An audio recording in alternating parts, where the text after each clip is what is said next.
This is another episode of your Catholic Sunday Gospel Reflections delivered by Reverend Father Fidelis Umole.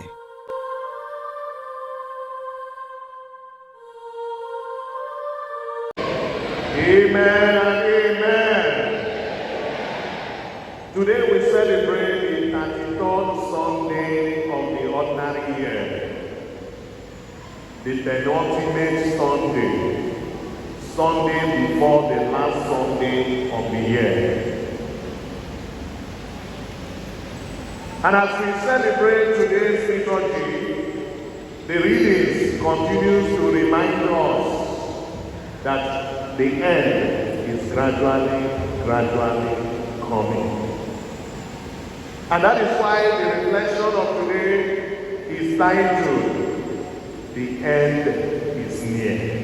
Turn to your neighbor, say, neighbor, the end is near.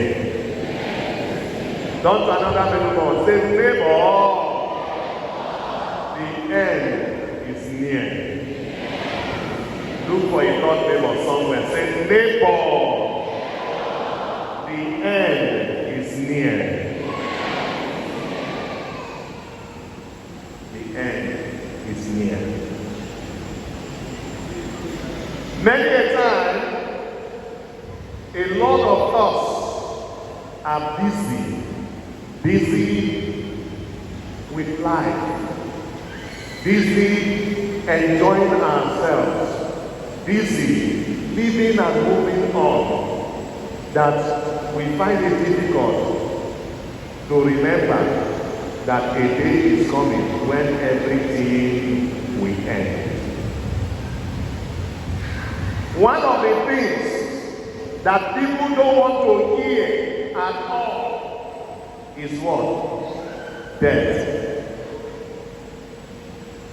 You know, some time ago, I was discussing, and I told them in the group, I said, one day all of us will die. A woman did like this. God forbid. God forbid. God forbid. I said, Mama, if you like, do God forbid 300 times, you will die. He said, Father, I reject it in Jesus' name. I said, this Jesus when you call, he don't die. He died.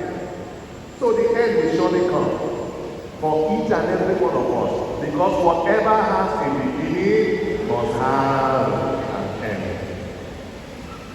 And as we draw near to the end of the liturgical year, the church is reminding us today the reality of the end, that the end of time will come. And the end of each and every one of us will what? Will come. However, in the gospel readings of today and in the readings of today, Jesus is giving us certain lessons that we need to bear in mind even as we await the end. The readings present us certain important lessons that a Christian must bear in mind even as he or she awaits the end of time. And what are the lessons? Number one, the world as you see it today is gradually doing what? Passing away, and nothing lasts forever. As a young child, I grew up somewhere in Salisbury, and as little children in those days, you know, Salisbury, Abuja, in those days used to be the big boys area. And you see magnificent buildings, wonderful structures.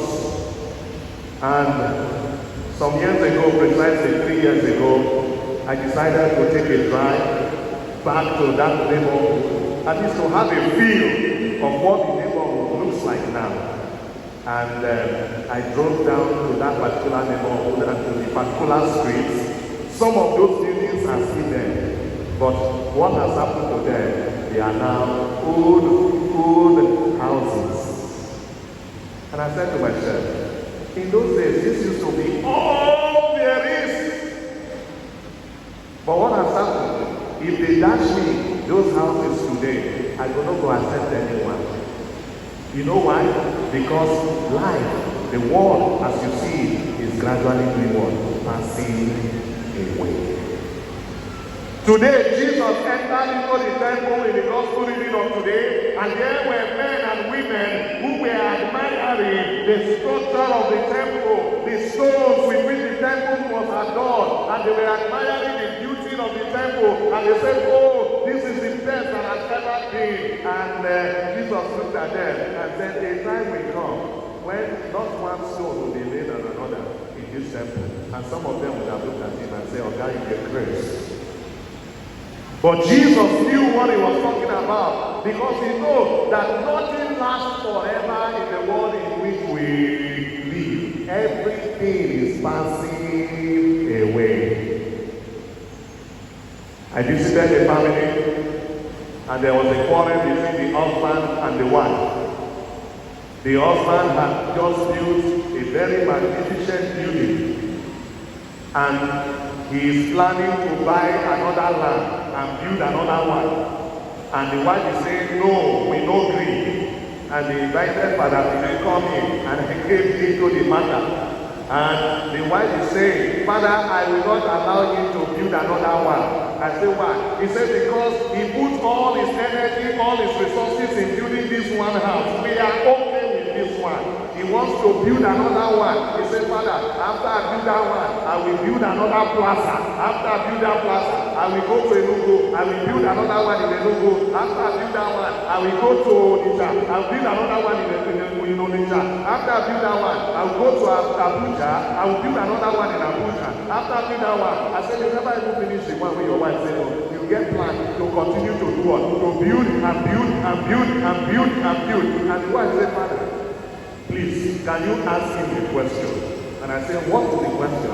Please help me to ask my husband all these things he wants to build. Now, and the man looked at me and said, well, Father, I am building them for my children. And the wife asked him a question. Who told you that these children, when they grow up, will be interested in all these things? It was then he dawned on me that I used to have an uncle who lived in Ibadan, who had a magnificent building in Ibadan. Just last year, I visited Ibadan, and I decided to go to the house. He is late now. The children have turned the place to hotel. And I took my now waiting is suffer building is. It has become what? Hotel. Vanity upon vanity, all is vanity.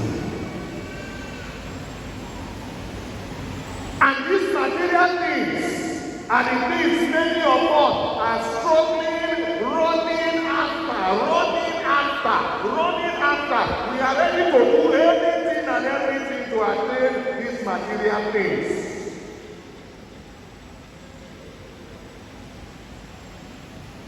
We are ready to do anything to amass,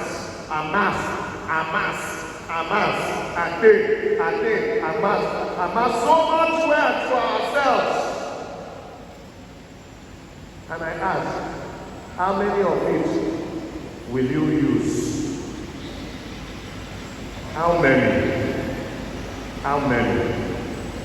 St. John in 1 John chapter 1, verse 2, and in 1 John chapter 2, verse 15 to 18, he says that the world in which we live in is a world that is passing away with all the lust of the eyes, lust of the flesh, and pride of life, that this does not belong to the Father but the world. And the world in which we live in is one that is passing away with all its lust. And yet, these are the things people are running after. The greatest mistake a man will make is to sell his soul to the devil. And today, some have sold their souls to the devil because of what? Ego, money, wealth, riches. They have sold their soul to who? To the devil. Many have gone into ritual killing. It is no longer in use. Just last week, I saw another video of a young boy in a shrine and telling the Libya that he wants to make money, himself and his friend. They want to make money. We want to make money. This boy will not be more than either 20 or 21 years. And the Libya asked him, you want to make, he never knew that there was a camera videoing them. He said yes. And they gave him one mirror and used a red cloth to cover the mirror and gave him knife. And they called the name of his father, and told him to stab the father. Immediately he calls the name 3 times. He called his papa name, called him first time, called him second time, called him third time. He wanted to stab him. The Libya put his hand and said, your papa had no green. And they say, who is your best friend? He said, Godwin. He said, now Godwin will go use now, Godwin. And they say, oh yeah, mention Godwin. He called Godwin. Carrying knife, wanted to start. The Libya went in and said, you are a stupid boy. That is how some people go just live for their stage. They don't go. Because somebody somewhere is trying to use his father, he's trying to use his friend, he's trying to use somebody somewhere in order to do what? To make riches. Some have sold their souls to the devil that they have entered into what? Yahoo. And say, what did they do? If they do Yahoo, he said, a G-boy, stupid G-boy. He's a criminal.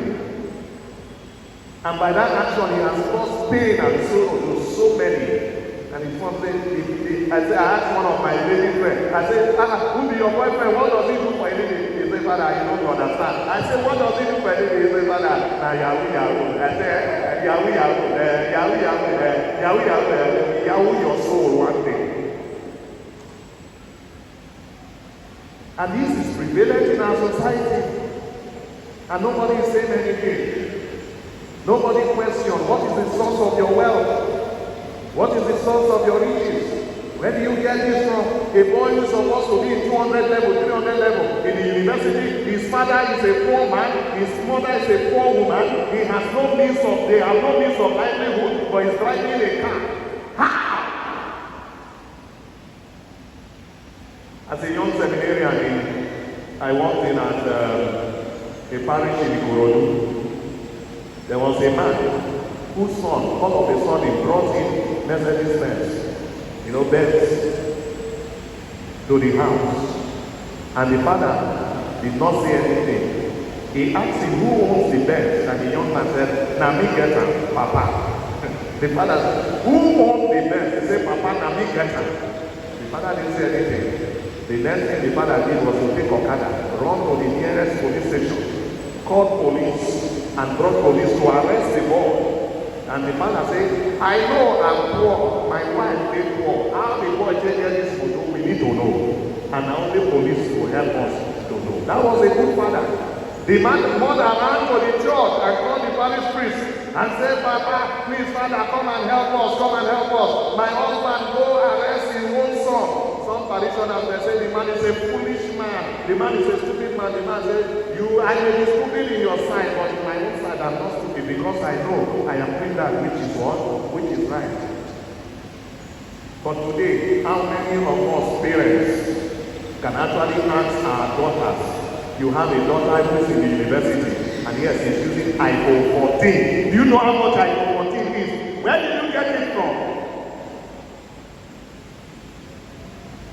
Until one day, if you don't ask them one day, then when they strike, they call your name.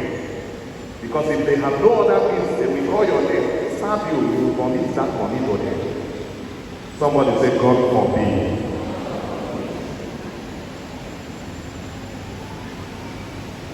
Jesus in Matthew chapter 8 verse 36 says, "What shall it profit a man if he gains the whole world and lose his soul?"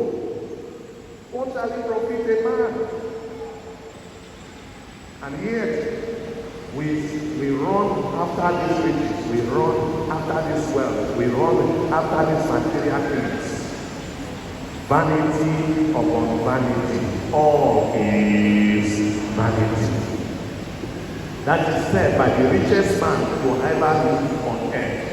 After acquiring everything, after acquiring all the riches he can think of, Solomon came to that conclusion. Vanity might be everything. Yet, that is what the Catholic Christian, yet that is what the Christian is laboring, doing everything and anything to do. So let me tell you, the devil is a liar. And he will always present you things that will entice you to follow. The second temptation of Jesus, what did he do? He took Jesus to the top of the mountain and showed him Ojoju. He showed him Ikeja. He showed him Lekki. He showed him all the kingdoms, all the beautiful places of the world. And what did he say to Jesus? He said, bow to me and I will give you everything. What did Jesus say? He said, get you behind me, what? Satan, you are a liar. Because all these things truly do not belong to who? To you. But that is what many of us have entered into. Some have entered into unholy association, cultism. Some have entered into so many things, dangerous things, kidnapping and all that. All because they want to be rich, all because they want to be wealthy. And everything is what? Vanity. The world as you know it is doing what? Is passing away. Be careful. The end is near. 2. The world in which we live in is a world that is bedeviled with crisis, a world that is bedeviled with different troubles and problems, a world that is bedeviled with different challenges. One thing I love about Jesus is his honesty. Jesus was truly an honest person. He never deceived his disciples to tell them, if you follow me, it will be well with you. If you follow me, you don't go suffer again. If you follow me, everything will go well with you. Jesus never made that promise. Oh. I remember one of my uncle who wasn't a Christian, who got converted to Christianity. I was a small child like this, so we're sitting in the city room.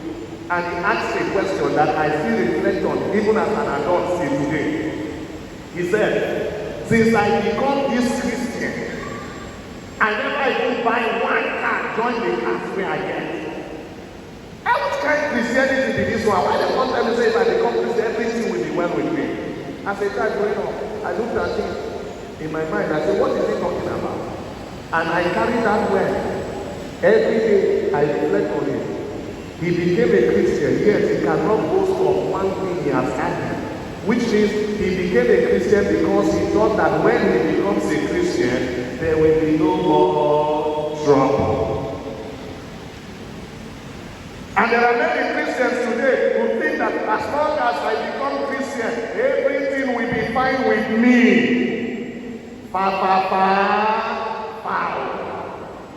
What did Jesus promise? Did he promise that you will never have trouble? No. Did he promise that you will never suffer? No. Me, I don't go suffer. I don't go beg for bread. God of miracle. Now your papa, oh, not be my own papa.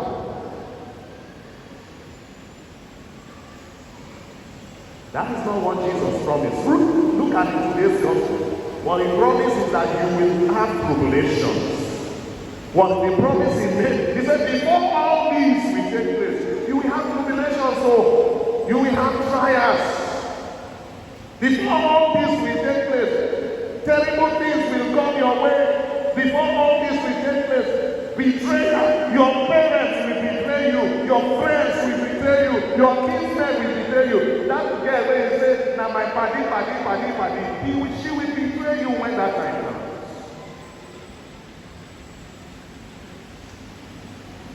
And an author wrote a book and asked, where is God when bad things happen?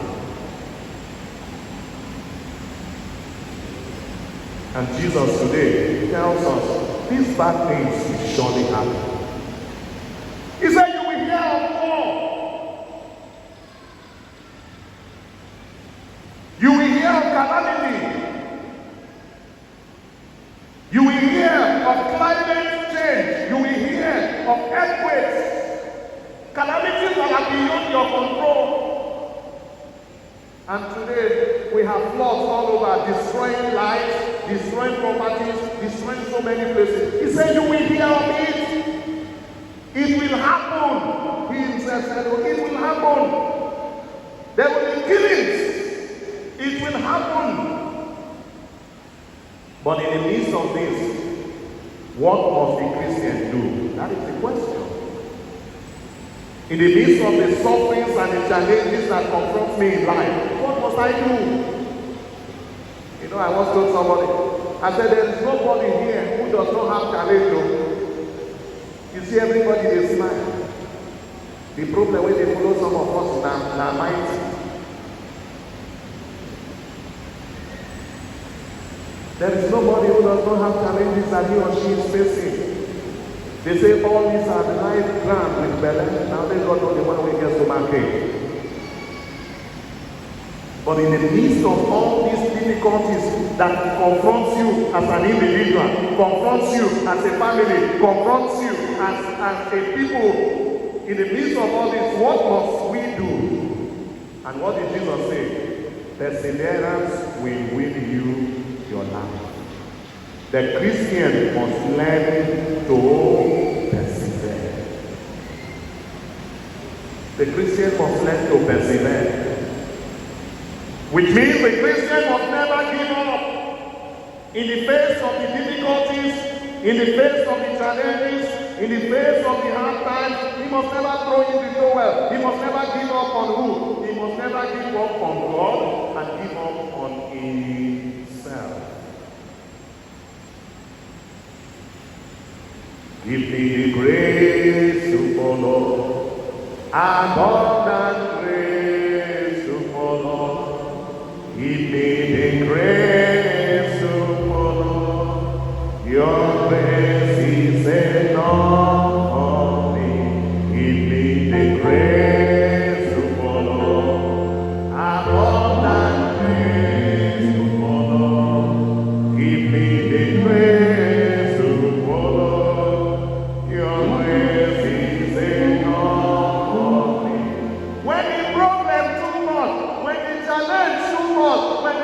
Is too much. When it has become so difficult to move on, ask him, give me the grace to follow, abundant grace to follow. Give me the grace to follow. Your grace is enough for me. By your perseverance, you will win the crown. The question again is, do you persevere? To persevere is to trust in him. To persevere is to hold on to him. To persevere is to have faith in him. In the midst of all the trials, in the midst of all the difficulties, in the midst of all the challenges that confront us in life, there is also another problem that comes in. What is this problem? And today Jesus warns us against it. He said, when that time comes, there will be false prophets.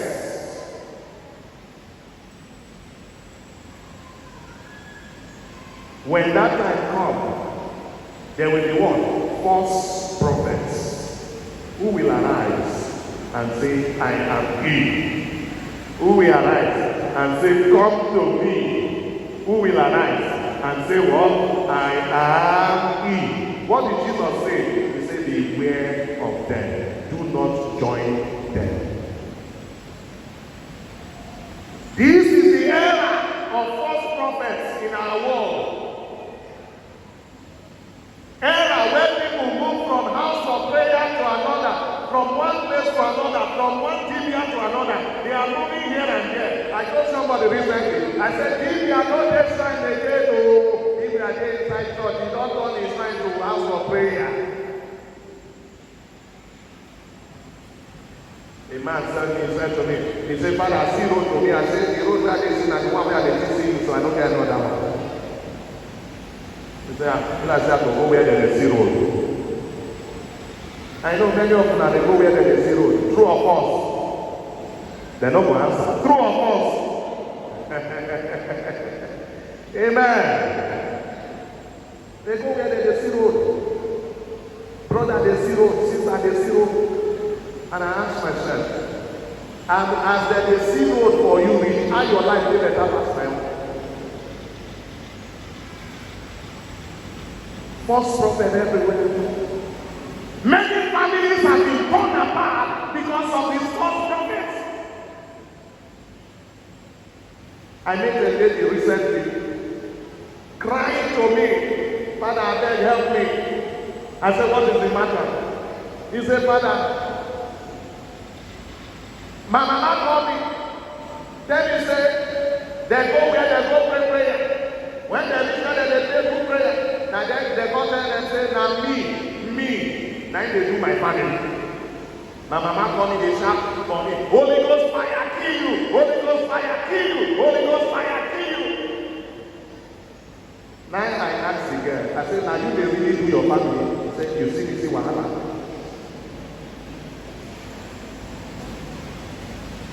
Prophet when they see road has torn families apart. They tell you now your mama they do you.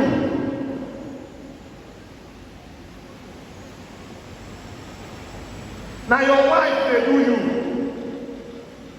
And these are things we want to hear naturally. You know why? Because for us Africans, we always believe in cause and effect. Cause and effect. As I did here, if I see now, hit here. That is a cause. Is that not so? So, I mean, that is an effect. Is that not so? Yes. I start asking myself, what caused me to sneeze? Then I look around in the crowd, I see somebody staring at me. I say, I said, that man, I caused me to see. Holy Ghost, fire! Psycho. You know the grace for small. Because we believe in cause and effect, we always believe that the reason why this happened to me is because another person has done it to me.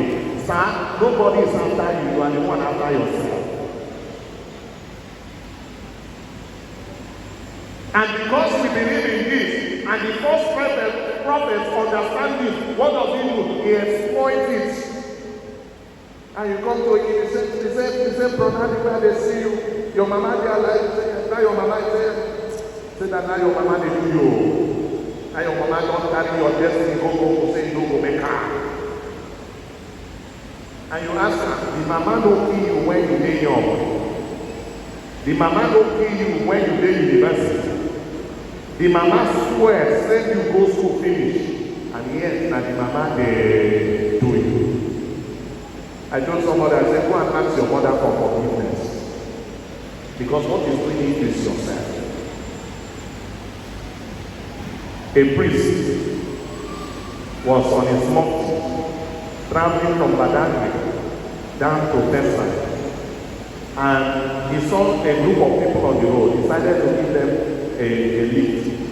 And they were this white garment, prophet, Olusho. He tied the amure well. And after tying the amure, entered in the car and was discussing with mother. And while they were discussing with mother, he entered spirit. You say, you don't enter spirit. Mother was writing. And I say, oh God. Father say yes. He said, the way they see you now, Father say, he said, the problem where they follow you now.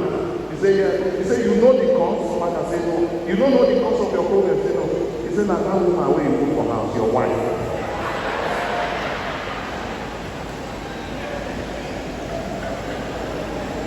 Your wife. Now your wife, they do you. Father said, my wife? He said, yes. Yeah! Now your wife. She don't take your destiny, go home, say you don't go make her.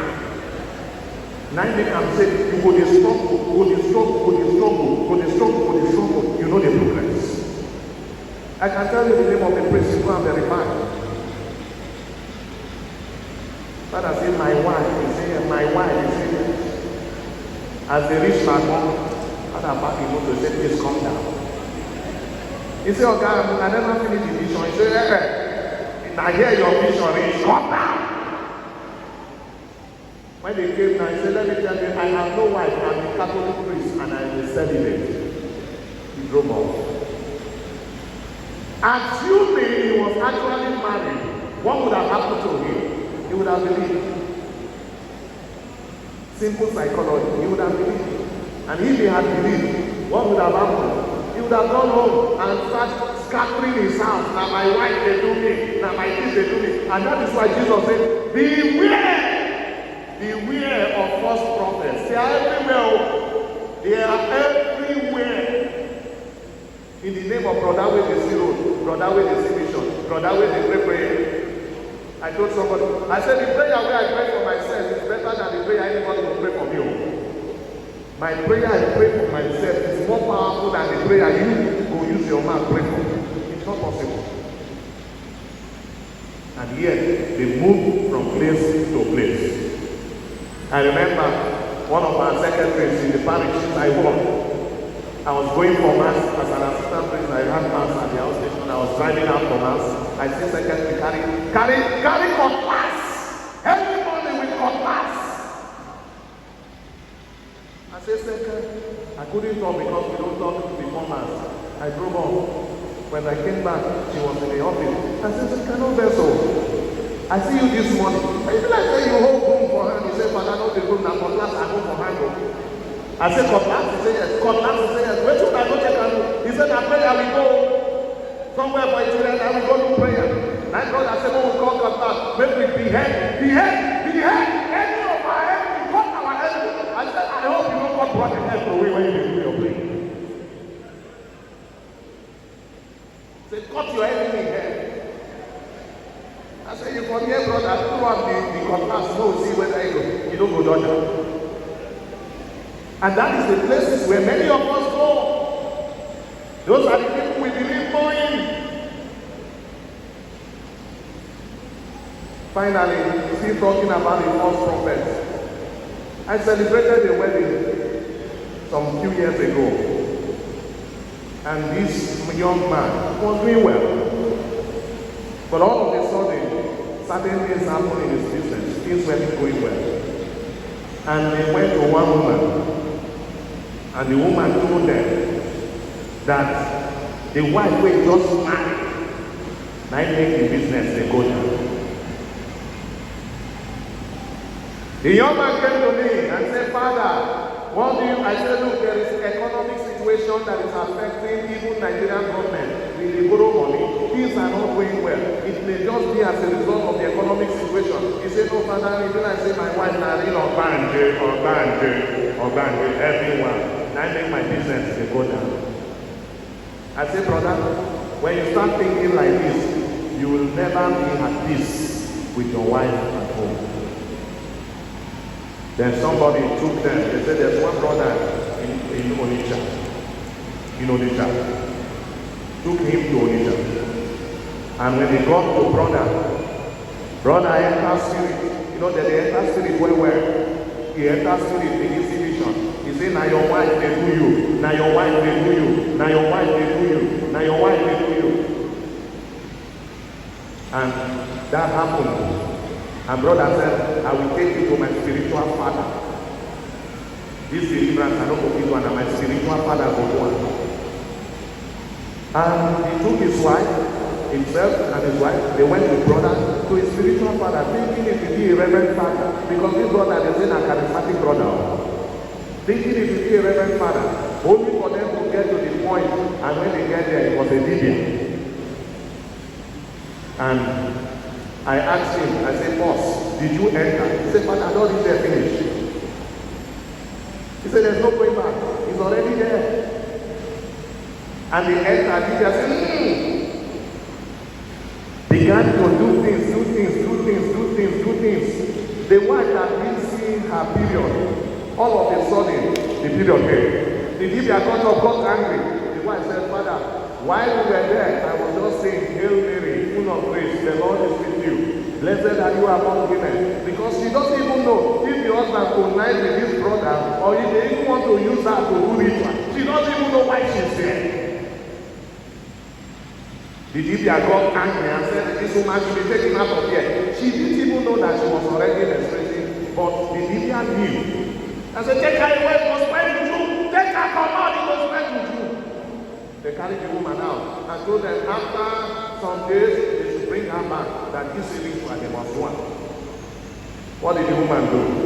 Immediately she got back, the husband was sleeping at night, he carried her baby, carried her load, ran to Lagos. That was the end of that marriage till today. If he had not gone looking for what waiting no lost, will he have that kind of problem? No. What about the popular book, the gods are not to blame? They gave birth to a child. If you have kept your child to yourself, nothing would have happened. But they wanted to know the destiny of the child. Is that also? Yes. And they took the child to Orumila, and they asked Orumila, what will this child come to be? Orumila said, he will kill his father and do what? Marry his mother. If they don't carry and go Orumila, will anything have happened to the child? No. He would have grown up to know his father and his mother. And what did they do? They said, go and kill the child in the evil forest. And they took the child to the evil forest, trying to kill the child. All the destiny prays out. Before you know, the child came back as a stranger to the land, actually killed his father and married his mother. And they asked him the question, who are to blame? They said, the gods are not to blame. Now you carry yourself off my wahala. The gods are not to blame. Day your day, and you will be fine.